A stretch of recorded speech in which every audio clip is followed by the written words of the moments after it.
now that we know how to convert between exponential and a natural log, we're going to look at using properties again. So these are the same properties. I rewrote them down for you. These are the same properties that we looked at in section 5 that you should have somewhere in your notes. And even though we're dealing with natural logs, the properties still work just the same as if I was dealing with a log of some other base. It doesn't matter. Remember, natural log is really just a log base e, so it doesn't change how these properties work.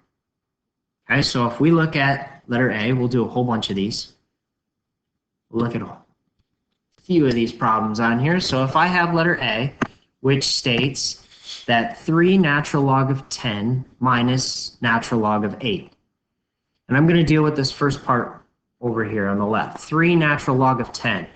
I think that looks pretty similar to this property down here at the bottom, n log base x of a. Okay, we are going from the right to the left this time, though. So now I have natural log of 10 to the third minus natural log of 8. We can do 10 to the third. We'll do that a little bit later.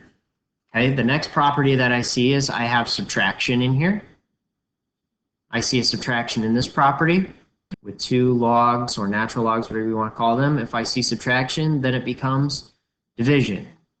So I'm going to have now natural log of 10 to the third over 8. Now you may take your calculator. If you plug 10 to the third over 8, don't worry about the natural log. I just want to simplify inside. Here, I'll put parentheses. I just want to simplify inside of the parentheses. And when I do that, 10 to the third divided by 8 is going to get me 125. It's not the only correct answer that I would accept, but that's one of them. Right? So natural log of 125 is probably the way that most of you will write it. Okay, so let's look at letter B. This one has 3 natural logs involved, but that's okay.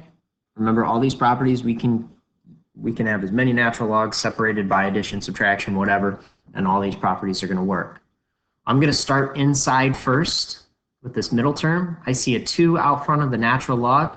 That was your third property again, where the 2 becomes the exponent over here.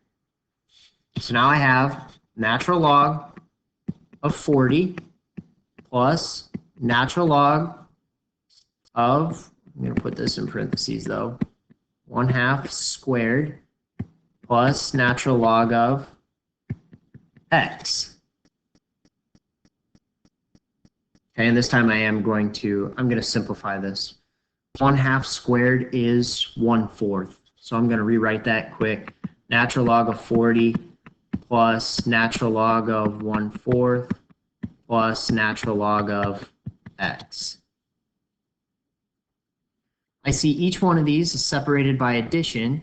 Going back up to the top, addition is the same thing as multiplication. That's this top property up here. Natural log of x, a, b, that's the one I'm looking at.